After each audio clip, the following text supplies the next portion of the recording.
Hello there and welcome along to Planet Sport Football Africa, a passion for sport production where we look at African football, what's happening around the continent and what African players are doing overseas. I'm Steve Vickers in Harare, Zimbabwe, joined on the show by Ida Waringa and by Stuart Weir. And on this week's show, we reflect on the Under-20 Africa Cup of Nations, with Senegal winning to continue their current dominance in African football. They've invested a lot when you look at the projects with the Generation Food, the project with Majamba. That's coming shortly. Also, we catch up on the CAF Champions League with 10-time champions Ahly of Egypt in danger of a group stage exit. And we look at Morocco's chances of co-hosting the 2030 FIFA World Cup as they've joined Spain and Portugal's joint bid. And lots too on the English Premier League as we ask whether Liverpool's revival is over already. But first, Gianni Infantino will serve a second term as FIFA president after being re-elected unopposed for another 4 years on Thursday at the FIFA Congress in Kigali in Rwanda. Infantino has promised more football and more money for national associations and has confirmed that the 2026 World Cup will have groups of 4 teams rather than of 3 teams, as was initially proposed. More on this later. But now to the Under-20 Africa Cup of Nations in Egypt as Senegal beat the Gambia 2-0 in last weekend's final. Planet Sport Football Africa's reporter in the Gambia, Mamadou Ba, was in Egypt at the tournament. I spoke to him and first asked about the final. Well, I think Senegal showed their dominance throughout the tournament against their arch rivals, the Gambia, where it took them just 6 minutes to be in front in a match that I think the Gambia didn't turn up. Senegal deserved champions, scored from a header when the Gambian goalkeeper misjudged the flight of the ball. Suleiman Faye headed into an unguarded net. The Gambia found it really difficult to complete passes together, but I think Senegal were dominant in the second half. 10 minutes into the second half, from a set piece, a corner, Mamadou Lamine Camara, who plays for RS Berkane in Morocco, scored another headed goal to seal a victory for Senegal and of course secure their first under-20s AFCON title in what was a professional performance against their arch rivals. Senegal deserve to be champions. Gambia didn't turn up. I think, Senegal deserve to be champions, winning the trophy without conceding a goal, which is a fantastic feat for Malik Daf's side.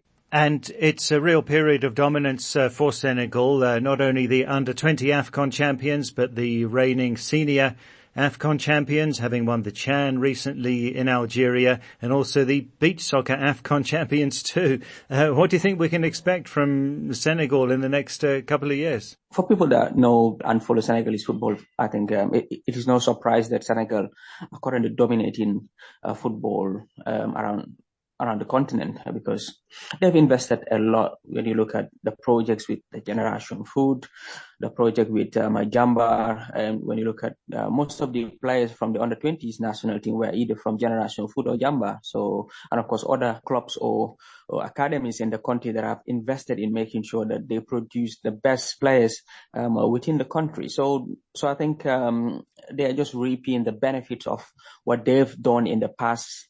So I think we'll continue to see the dominance continue in the coming years. Now they are in the last qualifying stage for the under-23s AFCON. They will play Mali next week. They are also in the under-17s AFCON. They have a fantastic under-17s national team. I watch them at the WAFU A qualifiers.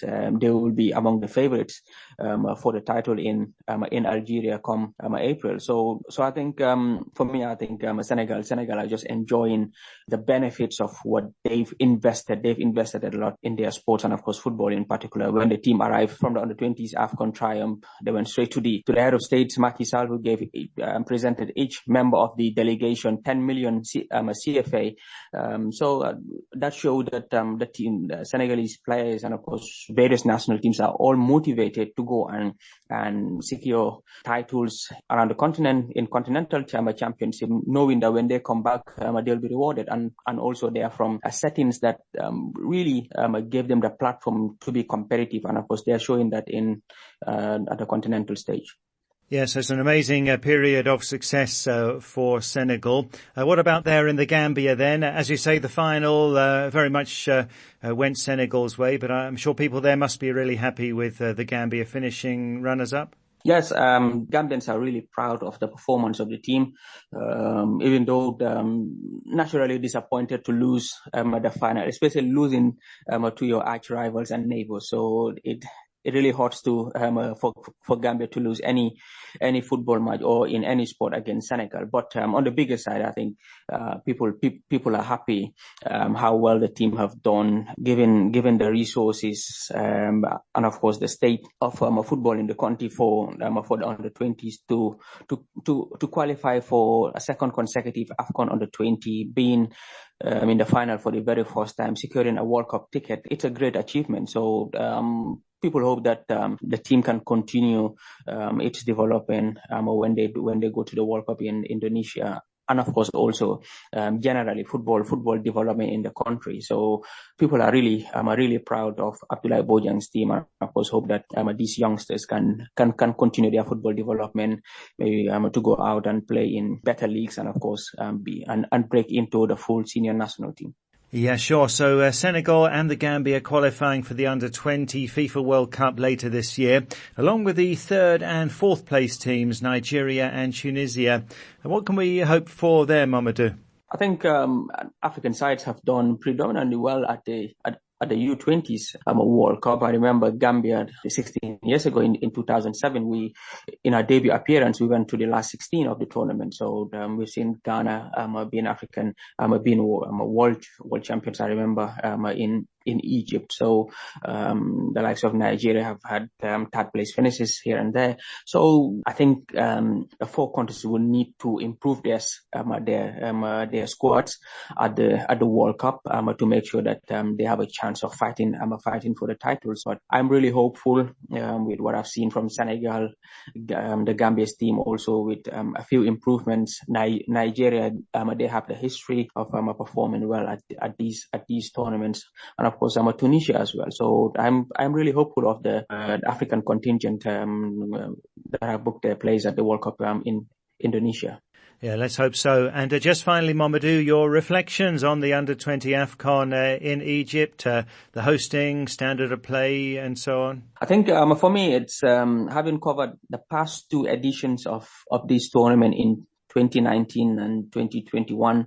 I think I've seen a lot of improvements in terms of the hosting. The facilities were better in Egypt compared to Niger and Mauritania. The style of football as well, as I said in the last program, from the first pre-match press conference, all the coaches and players were saying is that they want to book a ticket to the World Cup, which showed the competitive level.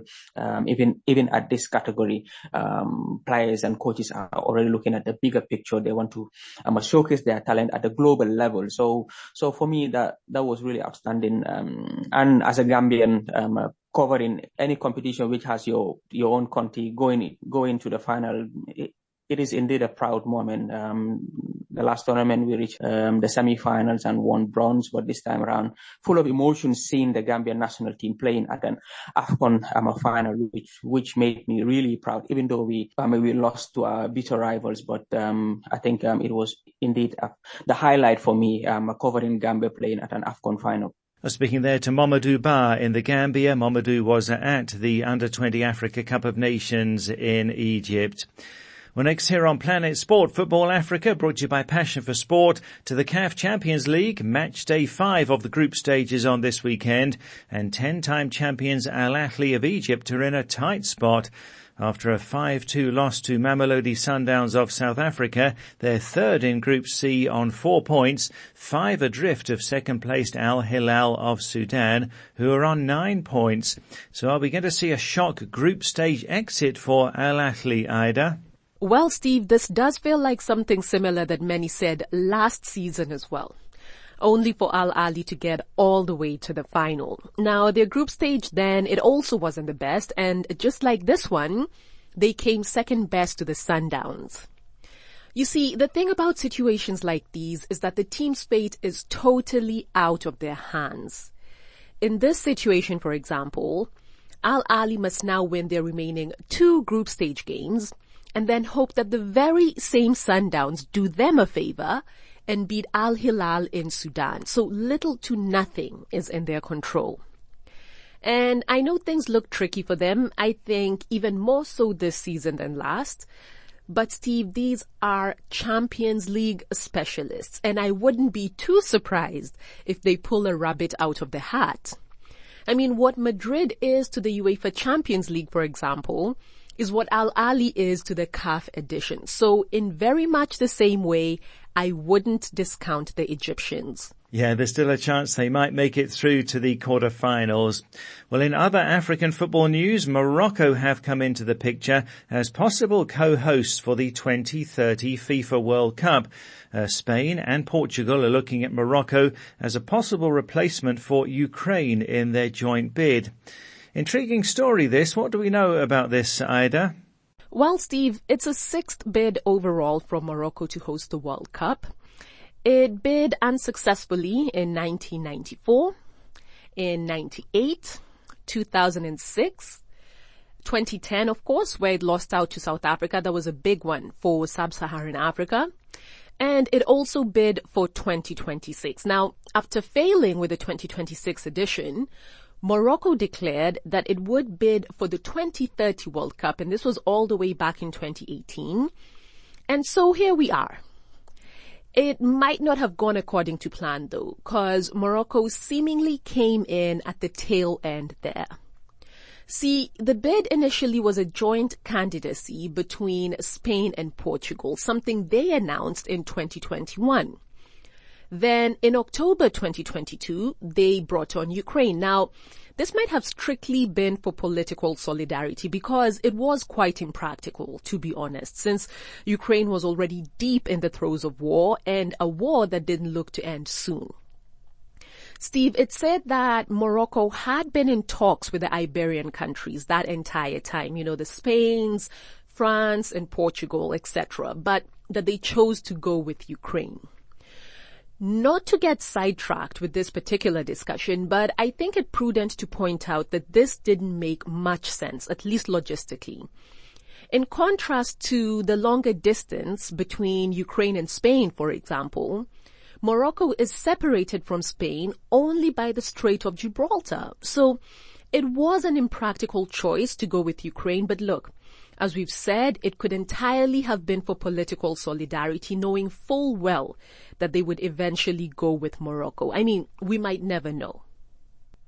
Overall, it's perfect timing, Steve, and something that might just work out for everyone involved. I mean, why not strike while the iron is hot? Morocco made history at the World Cup last year. It's still so fresh. The first African and first Arab country to ever reach a World Cup semi-final. So why not add to that by becoming the first North African country to host the World Cup? I mean, they've certainly been gearing up. The infrastructure is the talk of town, and they've hosted the last FIFA Club World Cup, amongst many other competitions. Yeah, so how might this work then, Ida? Right, the optics would look very good for FIFA. This would be amazing PR. And frankly, Steve, it's a script that would read like nothing before. The first World Cup to bring together Africa and Europe, the Northern and Southern Mediterranean, as well as the African, Arab, and Euro-Mediterranean worlds. I mean, as Morocco's sports minister Shakib Ben Moussa said in the unveiling, unprecedented. Well, joint hosting is nothing new, and especially now with the expansion of the World Cup from 32 to 48 teams, it really might be the only way to go. I mean, the matches as well have gone up from 64 to a whopping 104. I mean, not even the earlier assumed 80. But yes, 2002, well, that saw Japan and South Korea share it, and 24 years later, the United States, Mexico, and Canada will do it together. And even with the 2030 World Cup, Steve, this will not be the only transcontinental bid. Greece, Saudi Arabia, and Egypt have a joint bid they hope can give some level of competition. And separately, in South America, Uruguay, Argentina, Paraguay and Chile will hope to make it a one-continent affair. This is the very same Uruguay, let's not forget, where the first World Cup was played back in 1930 and won by the host country. So, quite a bit of historical sentiment there that stakeholders on that side will no doubt use to try and help sway the decision that way. Yeah, well, thanks, Ida. We'll certainly be following this story here on Planet Sport Football Africa, show brought to you by Passion for Sport. Still to come, Stuart on the English Premier League and the expanded FIFA World Cup. You can follow us on Twitter at Planet Sport FA, and you can download our app and listen to the show anytime and access past programs too in our archive. To download the app, go to the Play Store or the Apple iTunes App Store and enter Planet Sport Football Africa. And our website is planetsport.tv. There you can read our blog, Are We Expecting Too Much of the VAR? It's a hot topic, this one. You can read that on our website, planetsport.tv, and you look for the blog section there. Let's go to social media now. Last week we asked, what do you think about Mohamed Salah's goal-scoring record? As Salah broke the Liverpool English Premier League goal-scoring record with 2 strikes in the Reds' 7-0 win over Manchester United. He now has 129 goals, breaking the Premier League record of club legend Robbie Fowler. So we asked, what do you think about Salah's achievement? We start in Egypt, and Mona Y. Zayat says, we love you, Mohamed, our legend. In Egypt, all of us respect you. Mohamed Yusuf says, congratulations, he's a very important player since he joined Liverpool. And Tiago in Kenya says, I think this guy should stay at the club for a longer period so that he can set a record that won't be broken any time soon. Belong Badgie in the Gambia says, Salah's not the greatest ever, but he's good at what he does. That's why he's counted among the best players with his speed, his dribbling skills, and above all, his accuracy in front of goal. So it's a well-deserved achievement, says Belong. Egede Egesman Kingsley says Salah might end up becoming the all-time top goal scorer in all competitions for Liverpool. But responding to that one on Facebook, Samuel Mwango says, have you seen the gap between Salah and Ian Rush? He can't break that record. Yeah, that was interesting. Ian Rush has 346 goals for Liverpool in all competitions. Salah on 178th. He's the 7th highest overall for Liverpool. Remember, the Premier League started back in 1992. So Salah is the top goal scorer in English Premier League history. Then Kwasi Akomea in Ghana says Salah is a legend. And finally, Sideko Suno in the Gambia says, congratulations, he's a true legend of Liverpool's football. We're proud of you, Africa's king, says Sideko. Well, thanks so much for all of those comments. Always great to hear from you here on Planet Sport Football Africa, brought to you by Passion for Sport. Let's go to our European football expert, Stuart Weir, in the UK now. And in the English Premier League this weekend, the leaders Arsenal play Crystal Palace on Sunday. Also, we have the FA Cup quarter-finals on this weekend. For Liverpool, it's been a tough week, unable to produce a miracle against Real Madrid, so exiting the UEFA Champions League. That coming after a shock defeat to Bournemouth in the English Premier League last weekend. So we talked about their revival with that thumping win over Manchester United. Stuart, is the revival stalled for now? Is it really only a week, Steve, since we're talking about a Liverpool revival, the 7-0 annihilation of Manchester United, and Mo Salah as the greatest ever Liverpool goal scorer?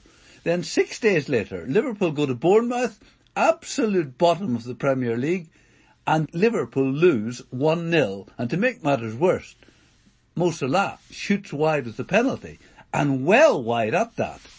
A week, it seems, is a long time in football. I mean, to be fair, Bournemouth were good value for the win, and their 21-year-old January signing, Dango Ouattara from Burkina Faso, had another excellent game. He looks a really good acquisition for them.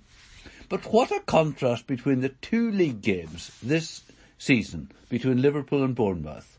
In August, Bournemouth went to Liverpool and lost 9-0. Yes, 9-0. 6 months later, Bournemouth beat Liverpool.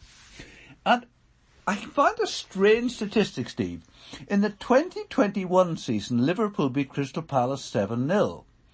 Then in their next home games, they lost 6, drew 2, and won none. So perhaps winning 7-0 just doesn't suit Liverpool. The top two both won. Manchester City, though, needed a late penalty from Erling Haaland to secure a 1-0 win over Crystal Palace. Arsenal went to 7th place Fulham, potentially a tricky game, but won convincingly 3-0. And great to see Gabriel Jesus come on as a substitute, the first game he's had since getting injured at the World Cup. Now, when Arsenal signed Leandro Trossard from Brighton, one wondered just quite where he would fit in, given that Arsenal already had Saka and Martinelli, two brilliant wingers. But he's been a superb addition to the squad. And Steve, I know you'll love this one. At the weekend, in that 3-0 win over Fulham, Trossard became the first player to have 3 assists before half-time in a Premier League history. And incidentally, should the Gunners go all the way this season, Mikel Arteta will become the first person to manage a championship-winning team that he also played for, since George Graham did it, also for Arsenal in 1991. Now, the bottom of the table is as tight as ever, 9 clubs separated by 5 points. Realistically, all 9 clubs are still in relegation trouble. Bournemouth and Everton won, West Ham, Southampton and Leeds all drew. It's easy to pick teams in the bottom 4 as relegation favourites, and I mean Southampton lost midweek as well. But I worry about Leicester City, who've lost their last 4 games, the worst run since 2014, and Crystal Palace, who have played 10 league games this year and have not won any of them. As you say, this coming weekend there's a reduced programme because of the quarter-finals of the FA Cup. But Wolves against Leeds is the intriguing game at the bottom of the table, and with Leicester City going to Brentford, Southampton at home to Tottenham, and Crystal Palace away to Arsenal, it's hard to see any of those getting points. So with 11 games to go, I just cannot remember a time when so many clubs are still in relegation trouble. Yeah, it's going to be quite a run in there, isn't it, with a relegation battle. What else have you got for us from the English Premier League, Stuart? Well, Mo Salah missed a penalty, and he's not the only African to miss a penalty, because Andre Ayew also missed one for Nottingham Forest. On the positive side, Said Benrahma scored a penalty for West Ham. But Steve, it gets better, because Ayew and Salah happened to be the first 2 left-footed penalty takers to miss on the same day since 2016. And since you asked, that was Leighton James for Everton, Riyad Mahrez for Leicester City. And I think we can confidently say that this was the first time that 2 left-footed African players ever missed penalties on the same Premier League afternoon. Now, Casemiro was shown a red card, direct red card, playing for Manchester United against Southampton. And this is his 2nd red card in 19 games for Manchester United. And it leaves his manager, Erik ten Hag, bemused. Ten Hag pointed out that Casemiro played 336 games for Real Madrid without ever getting a straight red card. 2 dismissals in Spain, both for 2 yellows. The one on Saturday certainly looked a bit harsh. He played the ball before making contact with an opponent. It was originally judged as yellow by the on-field referee, but he was then instructed to check it on the monitor. Now, Ten Hag always strikes me as a calm and reasonable individual, and he said his concern about the red card was the inconsistency. And he referred to an incident the previous day in the Leicester City-Chelsea game, and said that it was a similar tackle. VAR did not intervene, but VAR did intervene in the Manchester United game. And he added that United could have had 2 penalties in the game, but VAR didn't ask the referee to check either of those.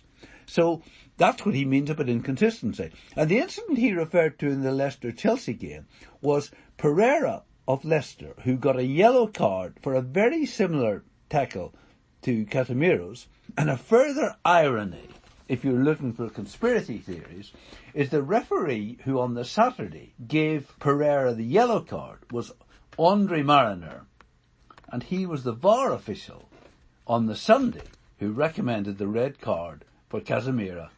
Was Mariner perhaps correcting a previous error? Steve, you'll probably remember the antics of the Argentinian and Aston Villa goalkeeper Emiliano Martinez during penalty shootouts in the last World Cup. He got a yellow card for delaying tactics. I mean, he did things like kick the ball away, and once he came out and knocked the ball off the penalty spot, just to waste time. Well, we understand that FIFA are now instructing referees to issue an immediate yellow card to a goalkeeper for delaying tactics, and to give the goalkeeper a warning that a repeat performance will result in a second yellow and take the goalkeeper out of the shootout. Wow, interesting. And at the FIFA Congress in Rwanda this week, we talked already about Gianni Infantino being re-elected unopposed as the FIFA president. One thing that also came out of that, which I think probably wasn't a surprise, there was talk about the expanded 48-team World Cup being played with groups of 3, but it will indeed stay in the format of a 4-team groups, although that will mean a lot more games, Stuart, as you'd highlighted before on the show. Yes, FIFA has confirmed what a lot of people dreaded, that the 2026 World Cup will be the most complicated ever. Not only is the World Cup spread over 3 countries, and 3 large countries at that, USA, Mexico and Canada, but it will have 40 more games than Qatar. Yes, 40 more games. The expansion of the World Cup from 32 to 48 is great news for Africa, in the sense that 4 and possibly 5 additional African countries will play in the World Cup finals. But I think it's bad news for the competition. As you say, FIFA has dropped the initial plan to have 16 groups of 3. The inherent problem there is when the final game is played, the 2 teams in it know exactly what they have to do to qualify. And you can have a connived result, really. Going back to 1982, Germany and Austria appeared to agree that Germany would win the game 1-0. Both would qualify, and Algeria would be eliminated on goal difference. So in 2026, we will have 12 groups of 4. The 12 countries finishing bottom of the group, plus the worst 4 third-place teams will be eliminated. But that means we will have played 72 games, and we will only have reduced 48 to 32. Then we will have 4 rounds of knockout cup to decide which teams play in the final. Steve, I love football as much as anyone, but I am going to be bored long before the 72nd game of the qualifying stage is over. It's a stage where, quite literally, it's harder not to qualify for the knockout stage than to do so. Yeah, sure. Well, thanks for that, Stuart. Ask your thoughts on this on social media this week. The newly re-elected FIFA president, Gianni Infantino, says there's a need for way more football after his re-election on Thursday.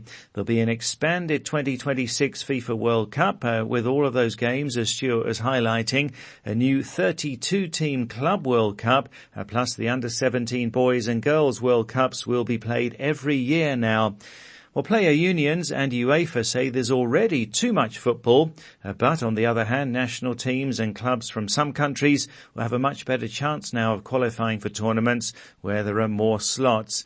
So what do you think? Do we need more football? You can go to our Facebook page and post a comment there. That's Planet Sport Football Africa. Or send us a WhatsApp to +44 79 55 232 780. That's +44 79 55 232 780. Do we need more football? But that's it for the show for this week. So from me, Steve Vickers in Harare, and from Ida Wairinga and from Stuart Weir, thanks a lot for listening. And Planet Sport Football Africa is a passion for sport production.